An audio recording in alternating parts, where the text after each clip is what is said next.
நமக்கு ஏசப்பா கொடுத்த பிள்ளைகள் தான் பெரிய சொத்து பார்த்துக்கொள்ளுங்க. உங்களுக்கு நகையிலே நட்டிலே பெரிய வீடு இல்லையே பங்களா வீடு இல்லையேன்னு கவலையே படாதீங்க. உங்களுக்கு கர்த்தர் உங்கள் பிள்ளைகளை உங்களுக்கு சொத்தாக கொடுத்துருக்கிறார். அவர்களை பராமரிக்கவும் அவர்களை வளர்க்கவும் என அதுதான் உங்களுடைய வேலை. அது ஒரு பெரிய சொத்து, உங்களுக்கு கர்த்தர் கொடுத்த பிள்ளைகளுடைய சொத்து பார்த்துக்கொள்ளுங்க. எத்தனையோ இடங்களில் பாருங்கள், வயதான தாய்மாருங்க தகப்பன்மாருங்க அந்த பொம்பளை பிள்ளை வீட்டில் இருந்து காலத்தை கடத்திக்கிட்டு இருக்கிறாங்க. ஆம்பளை பையன் வீட்டில் கூட காலத்தை கடத்துறது இல்லை. நிறைய இடங்களில் பார்த்துருக்கேன். பொம்பளை பிள்ளை தான் தாய் தப்பனை வச்சு என்ன செய்யுது, புருஷனை தாஜா பண்ணி புருஷனை உட்காரியா எங்கள் அப்பா அம்மா நான் பார்ப்பேன் அப்படின்னு அதட்டி தாய் தப்பன் என்ன செய்யுது பார்த்துக்கிட்டு இருக்க அநேக பெண்கள் தான் அதை கண்கூட பார்க்க முடிகிறது. அப்போ பிள்ளைகள் இருக்கிறனால தான் இந்த மாதிரி காரியத்தை செய்ய முடியுது. பார்த்துக்கோங்க, நீங்கள் வளர்த்து ஆளாக்கி பெரிய ஆளாக்கிட்டீங்க. வயசான காலத்தில் உங்களுக்கு ஒரு ஓய்வு தேவை. அந்த ஓய்வு எங்கே போய் எடுக்குன்னு கேட்டால் தான் வளர்த்த பிள்ளைகள் வீட்டில் தான் என்ன செய்யணும் இருக்குன்னு பார்த்துக்கோங்க. எத்தனையோ பிள்ளைகள் தாய் தப்பனை முதிர் இல்லத்தில் சேர்த்துடுறாங்க. ஏன்னா அப்படி சேர்க்கும்போது அந்த தாயினுடைய அன்பும் தாயினுடைய பாசமும் அந்த பிள்ளைகளுக்கு என்ன இல்லாமல் போயிடுது. பார்த்துக்கொள்ளுங்க. அதாவது வயதான காலத்தில் ஒரு தாயோ ஒரு தகப்பனோ அவங்க மனதார பிள்ளைகள் என்ன செய்யணும் ஆசீர்வதிக்கிற அந்த ஆசீர்வாதம் தான் பெரிய ஒரு சொத்து உங்களுக்கு. புரியுதுங்களா? அவர்கள் வயதானவங்க ஒரு வாக்கு தத்தத்தை சொல்லி உங்களை ப்ளஸ் பண்ணிட்டாங்கன்னா உங்களுக்கு அது வந்த மாதிரி நினச்சிக்கோங்க. நீ இடங்கொண்டு பெருகுவாய் மகளே, நீ செய்வதெல்லாம் வாய்க்கு மகளே, நீ பயப்படாத மகளே அப்படின்னு ஒரு 4 வார்த்தை ஒரு வயதானவங்க வீட்டில் இருக்கிற ஒரு தாயோ ஒரு அம்மாவோ ஒரு பாட்டியோ அப்படி சொல்லிட்டாங்கன்னா உங்களுக்கு அதில் கிடைக்கிற ஒரு ஆசீர்வாதம் ரொம்ப பயங்கரம். எப்படி தெரியுமா? இப்போ ஏசாக்கு வர வேண்டிய ஆசீர்வாதத்தை யாக்கோப் என்ன செஞ்சார், வாங்கிட்டார். அப்போ யாக்கோப்புடைய அப்பா ஈசா அவர் என்ன செய்கிறாரு, ஜெபிக்கிறார். பார்த்துக்கொள்ளுங்க எப்படி ஜெபிக்கிறாரு. அந்த ஆதியாமத்தில் போட்டிருக்கு. அவர் எப்படி சொல்லிக்கிறார், நீ வானத்து பணிகளை போல இருப்பாய், நீ யாருக்கு அடிமை, இப்படி நிறைய வாக்குத்தத்தங்களை சொல்லி என்ன செய்கிறார், ஜெபிக்கிறார். அப்படி ஜெபிச்ச ஜெபம் அந்த தகப்பனுடைய அந்த இத்தனைக்கு அவர் சரியாக கண்ணு தெரியல. அவர் யாரை நினச்சி ஜெபிக்கிறாருன்னு கேட்டிங்கன்னா ஏசாவை நினச்சி ஜெபிக்கிறாரு. ஆனால் ஆசீர்வாதங்களை பெற்றுக்கொண்டது யார், யாக்கோப்பு. எடுத்தீங்களா அது ஆதியாமத்தில் வாசிங்க பார்ப்போம். தேவன் உனக்கு வானத்து பணியையும் பூமியின் கொழுமையையும் கொடுத்து மிகுந்த தானியத்தையும் திராட்சரசத்தையும் தந்தருளுவாராக. ஜனங்கள் உன்னை சேவிக்கவும் ஜாதிகள் உன்னை வணங்கவும் கடவர்கள். உன் சகோதரருக்கு எஜமானாய் இருப்பாய். உன் தாயின் பிள்ளைகள் உன்னை வணங்குவார்கள். உன்னை சபிக்கிறவர்கள் சபிக்கப்பட்டவர்களும் உன்னை ஆசீர்வதிக்கிறவர்கள் ஆசீர்வதிக்கப்பட்டவர்களுமாய் இருப்பார்கள் என்று சொல்லி அவனை ஆசீர்வதித்தான். பார்த்தீங்களா? யாக்கோபு ஆசீர்வதிக்கிறார். அவர் என்னென்ன வார்த்தை சொன்னார் பார்த்துக்கொள்ளுங்க. இந்த சொன்ன அத்தனை வார்த்தையும் அந்த யாக்கோபுக்கு என்ன வந்துருச்சு பார்த்துக்கொள்ளுங்க. பத்திரம் எழுதி கொடுத்து உனக்கு உன் பேரில் பட்டா போடுறேன் அப்படிங்கிறது இல்லை. தன் வாயில் சொல்கிற அந்த வாக்குத்தத்தமான அந்த வசனம் தான் பார்த்துக்கொள்ளுங்க அது சொத்தாக மாறிவிடுகிறது, அது ஆசீர்வாதமாக மாறிவிடுகிறது. ஆனால் இன்றைக்கி வயதானவர்களை பிள்ளை என்ன பண்ணிடுறாங்க, இங்கிட்ட அனுப்பி விட்டுறாங்க. ஆனால் வயதானவர்கள் வாயிலிருந்து வருகிற ஒவ்வொரு ஆசீர்வாதமும் உங்களுடைய சந்ததிக்கு அது பயங்கரமாக இருக்கும். இது நிறைய பேருக்கு தெரிய மாட்டேங்குது. இன்றைக்கி தாத்தா பாட்டி தாய் தகப்பேன் அப்பன் வீட்டில் கஞ்சி ஊற்றுறதுக்கு சில பேர் அச்சப்படுறாங்க. அவங்க உங்கள் வீட்டில் இருக்கிறது ஒரு பெரிய ஆசீர்வாதம். ஒரு தாயோ ஒரு தகப்பனோ பேரம்பத்தி எடுத்த ஒரு பாட்டியோ வீட்டில் இருக்கிறது உங்களுக்கு பெரிய ஆசீர்வாதம். அவங்க வாயினால் உங்கள் பிள்ளைகளை அவங்க ஆசீர்வதிச்சாங்கன்னா, இப்போ இந்த மாதிரி ஆசீர்வதிக்கணும், இந்த மாதிரி ஆசீர்வதிக்கணும். எப்படி உங்கள் வீட்டு பிள்ளைகளை நீங்கள் என்ன பண்ணுங்கள், உங்கள் வீட்டில் பெரியவங்க இருந்தாலும் சரி, அம்மா இருந்தாலும் சரி, அப்பா இருந்தாலும் சரி, அவங்ககிட்ட போய் இந்த வசனத்தை கொடுத்து, ஏம்மா இந்த மாதிரி என் பிள்ளை தலையில் கை செய்யுமா அப்படின்னு சொல்லணும். திருப்பி வாசிமா அந்த வசனத்தை.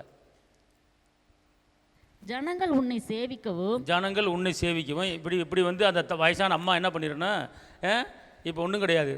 இப்போ இந்த பிள்ளை பேர் என்ன, அபியை என்ன பண்ணணும், அபி போய் என்ன பண்ணணும், ரேணு போய் என்ன செய்யணும், வீட்டில் யார் வயசானாங்களோ அம்மா இருக்காங்களா அப்பா இருக்காங்களா, ஏம்மா இங்கே வாமா அப்படின்னு அம்மா சேரில் உட்கார வச்சு வலது கை பிள்ளை தலையில் கையை வையுமா, கையை வச்சு இந்த வசனத்தை படிமா அப்படின்னு சொல்லி படிக்க வச்சு இந்த வசனத்தின் படிமா. இப்போ ஜாதிகள் உன்னை சேவிக்கவும் ஜாதிகள் உன்னை சேவிக்கவும் ஜாதிகள் உன்னை வணங்கவும் கடவர்கள். ஜாதிகள் உன்னை வணங்க கடவர்கள். 2 உன் சகோதரருக்கு எஜமானாய் இருப்பாய். பாரு, சகோதரர்களுக்கு எஜமான. அப்புறம் உன் தாயின் பிள்ளைகள் உன்னை வணங்குவார்கள். தாயின் பிள்ளையை உன்னை வணங்குவாங்க. உன்னை சபிக்கிறவர்கள் சபிக்கப்பட்டவர்களும் உன்னை ஆசீர்வதிக்கிறவர்கள் ஆசீர்வதிக்கப்பட்டவர்களுமாய் இருப்பார்கள் என்று சொல்லி அவனை ஆசீர்வதித்தான். இப்போ என்ன பண்ணணும், இந்த பிள்ளை அவிப்பில் போய் அவங்க பாட்டியோ தாத்தா கூட இந்த வசனத்தை அப்படியே படித்து என் தலையில் கை வச்சு ஜெபி இது எனக்கு ஆக்கணும்னு சொல்லு அப்படின்னு சொன்னால், இந்த பிள்ளை இந்த வசனத்தின்படியே அப்படியே கடைசி காலத்தில் என்ன செஞ்சிடும், வந்துடும். புரியுதா உங்களுக்கு? இது இந்த ஆசீர்வாதம் என்னதுமா, ஈசா யாக்கோபுக்கு ஜெபிச்ச ஜெபம் பார்த்துக்கொள்ளும். இந்த வசனத்தின்படி யாக்கோபுக்கு நடந்துச்சா நடக்கலையா? நடந்துச்சு. ஆனால் அவர் இந்த வாக்குத்தத்தத்தை களவாண்டுக்கிட்டார். யார் பேச்சை கேட்டு களவண்டார்? அம்மா பேச்சை கேட்டு களவண்டார். அவர் மாட்டேன்னு தான் சொன்னார். ஆனால் அம்மா என்ன பண்ணுச்சு, நான் இருக்கேன். என்ன சொல்லுது? நான் இருக்கேன், நீ போ, அப்பாட போ, அன்னை மாதிரி நீ முடிய உரமை போட்டு போய் ஜெபி அப்படின்னு சொல்கிறார்.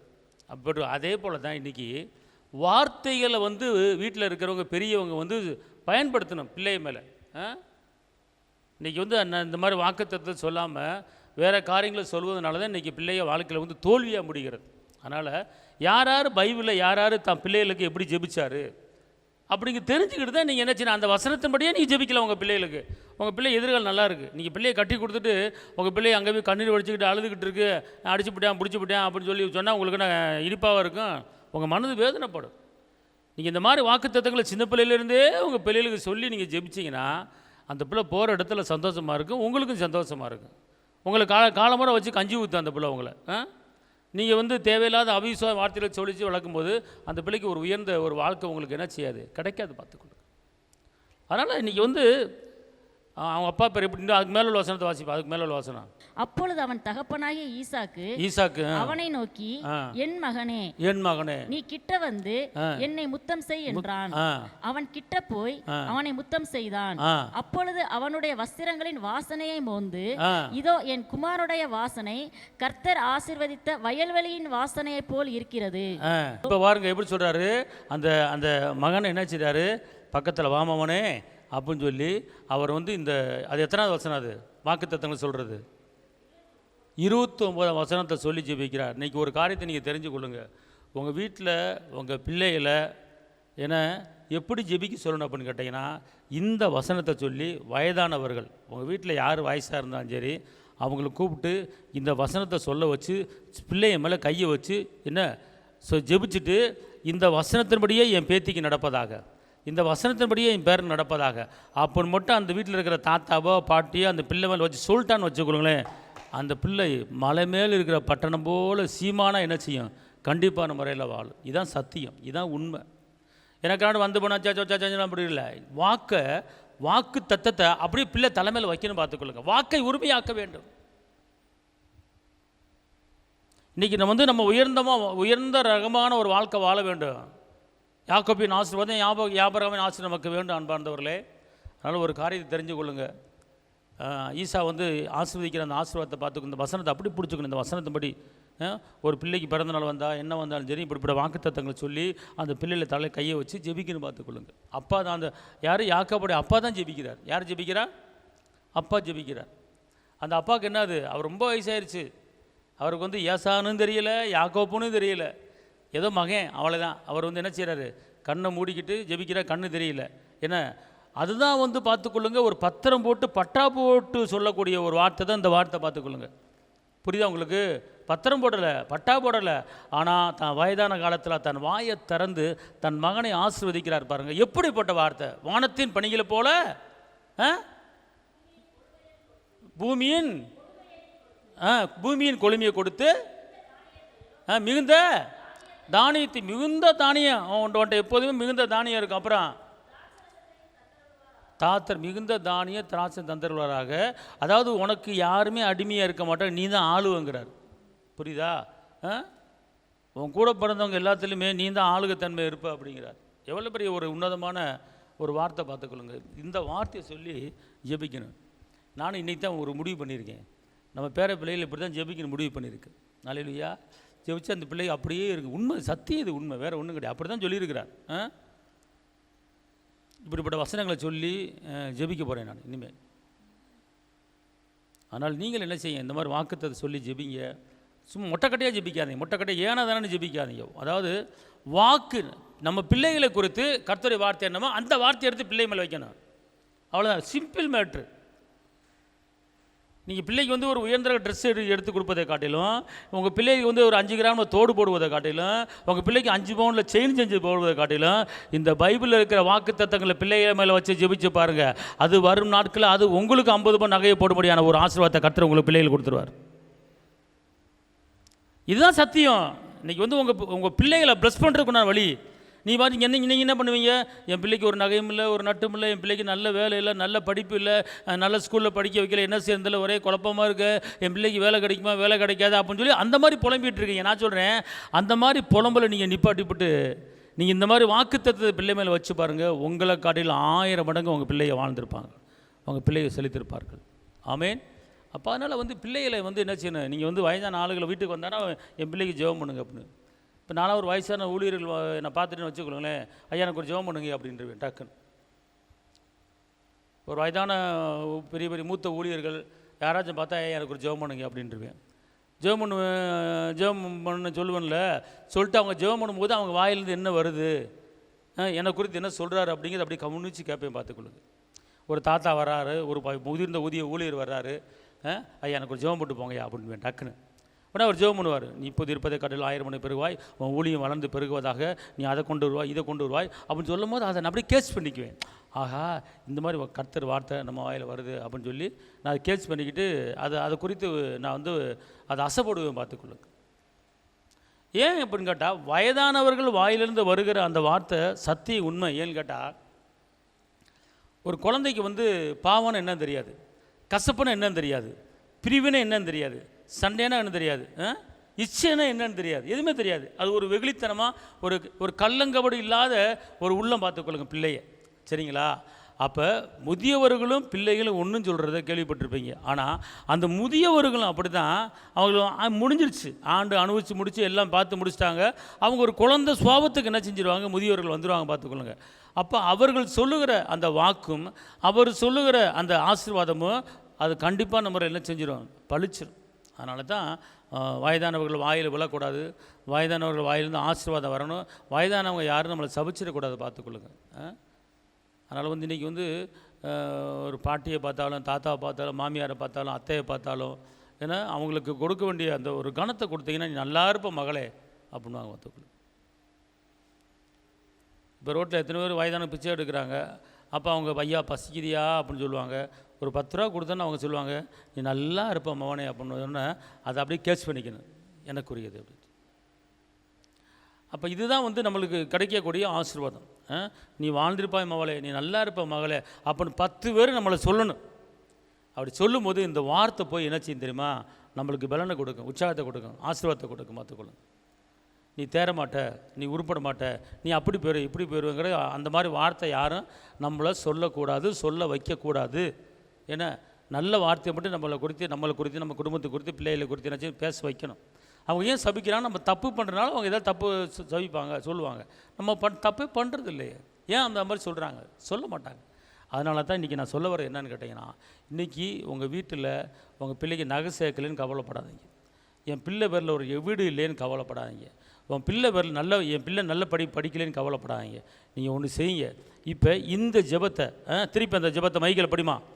அதாவது ஈசா யாக்கோப்புக்கு சொல்லி ஜெபிக்கிற ஜெபம். இந்த ஜெபத்தை டெய்லி உன் பிள்ளை தலையில் கவிச்சு ஜெபிச்சு பாரு, கண்டிப்பாக உன் பிள்ளை வளர்ச்சி நீ வந்து ஆச்சரியமாக பார்க்க போகிற உன் பிள்ளை வளர்ச்சியை. பாடி பத்திரிப்பதை. தேவன் உனக்கு வானத்து பனியையும் பூமியின் கொழுமையையும் கொடுத்து மிகுந்த தானியத்தையும் திராட்சரசத்தையும் தந்தருள்வாராக. ஜனங்கள் உன்னை சேவிக்கவும் ஜாதிகள் உன்னை வணங்கவும் கடவர்கள். இப்போ ஜனங்கள் வந்து ஒரு ஆளை சேவிச்சா சும்மா ரோட்டில் போடுற வாங்க சோத்திரம் வாங்க அப்படின்னு சொல்லி வணங்குவாங்களா? ஒரு அந்தஸ்து இருக்கிற ஆளை, ஒரு தகுதி இருக்கிற ஆளை, ஒரு சீமான் இருக்கிற ஆளை, ஒரு செழிப்பாக இருக்கிற ஆளை தான் ஜனங்கள் என்ன செய்வாங்க, மரியாதை கொடுப்பாங்க, வணங்குவாங்க.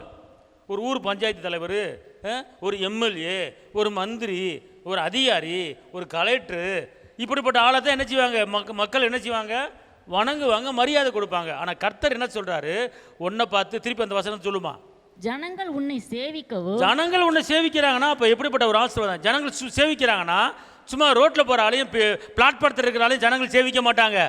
உனக்கு இருக்கிற அந்தஸ்தையும், உனக்கு இருக்கிற தகுதியும், உனக்கு இருக்கிற கணத்தையும், உனக்கு இருக்கிற செல்வ செழிப்பையும் பார்த்து தான் என்ன செய்வாங்க, அவர்கள் வணங்குவார்கள். அப்போ அவர்கள் வணங்குறதுக்கு உண்டான காரணம் இருக்குது. அப்புறம் ஜாதிகள் உன்னை வணங்கவும் கடவர்கள். ஜாதிகள் உன்னை வணங்கும் கடவர்கள். உன் சகோதரருக்கு எஜமானாய் இருப்பாய். உன் சகோதரனுக்கு எஜமானாய் இருப்பாய். அப்புறம் உன் கூட பிறந்தவங்களுக்கு நீ எஜமானா இருப்ப. அப்புறம் உன் தாயின் பிள்ளைகள், உன் தாயின் பிள்ளைகள் உன்னை வணங்குவார்கள். உன்னை வணங்குவார்கள். உன்னை சபிக்கிறவர்கள் சபிக்கப்பட்டவர்களோ. உன்னை யாரு சபிச்சாலும் சரி அவங்க சபிக்கப்பட்டு போயிடுவாங்க, நீ நல்லா இருப்ப. உன்னை ஆசீர்வதிக்கிறவர்கள் ஆசீர்வதிக்கப்பட்டவர்களுமா இருப்பார்கள். உன்னை யாரெல்லாம் ஆசீர்வதிக்கிறாங்களோ அவங்களும் ஆசீர்வதிச்சிருவாங்க. அடுத்து என்று சொல்லி அவனை ஆசீர்வதித்தான். பார்த்தீங்களா எப்படிப்பட்ட வார்த்தையை சொல்ல. இந்த வார்த்தையை யாக்கோப்புக்கு சொல்லி ஈசா ஜெபிக்கிறார். பார்த்துக்கொள்ளுங்க, இது அப்படியே நடக்குது. அவர் அடிமையாக கையில் கோலும் கையுமா போனாருங்க. ஆனால் வரும்போது 2 பரிவாரட்டத்தோடு என்ன செஞ்சார், ஒரு பெரிய கூட்டத்தோடு வர்றாரு. சீமான வர்றார், மந்த எண்ண முடியாத மந்த ஒரு சீமான என்ன செய்கிறார், வர்றார். அள்ளி கொடுக்க முடியாத சீமான என்ன செய்கிறாரு, வர்றாரு. இது எங்கேருந்து வந்துச்சு இந்த ஆசீர்வாதம், எப்படி வந்துச்சு இந்த ஆசீர்வாதம் கேட்டால், அவரை பெற்றெடுத்த அந்த தகப்பன் ஈசா என்ன செய்கிறார், ஈசாக்கு என்ன செய்கிறாரு, அந்த யாக்கோப்பை ஆசீர்வதிக்கிறார். அப்போனா ஒரு தகப்பை மகனுக்கு கொடுத்த அந்த வாக்குத்தத்தமான வார்த்தை அது பலிக்கிறது. அப்போ இதே போல தான் நம்ம பிள்ளைகளுக்கும் நம்ம என்ன செய்யணும், இப்படிப்பட்ட வாக்குத்தத்தங்களை என்ன செய்யணும், சொல்லணும். சொல்லும்போது அந்த பிள்ளை அப்படியே நடக்கும். பார்த்துக்கொள்ள, என் பிள்ளை வந்து கருப்பாக இருக்குது, என் பிள்ளை வந்து குட்டையாக இருக்குது, என் பிள்ளை வளர்த்தி இல்லை, எனக்கு மாப்பிள்ளை கிடைக்குமா, மாப்பிள்ளை கிடைக்காதா, பொண்ணு கிடைக்குமா, பொண்ணு கிடைக்காதா, அந்தஸ்து இல்லையா, தகுதி இல்லையா அப்படின்னு சொல்லி வருத்தப்படாதீங்க. வாக்குத்தத்தை வச்சு பாருங்கள். எப்படியாப்பட்ட ஆளாக இருந்தாலும் கர்த்தர் உங்களை உங்கள் பிள்ளைகளை உயர்த்துவார். பார்த்துக்கொள்ள, வாக்குத்தத்தை வைக்கணும் பிள்ளைங்க மேலே. சும்மா பிள்ளைகளுக்கு வாக்குத்தத்தை என்ன சொல்கிறார் கர்த்தர், அதை மட்டும் பிள்ளை மேலே வைங்க. உங்கள் பிள்ளையை வெளியே புறப்பட்டு போய் கொளுத்த கன்று போல வளர்றதை நீங்கள் பார்ப்பீங்க. ஆமேன், அல்லேலூயா.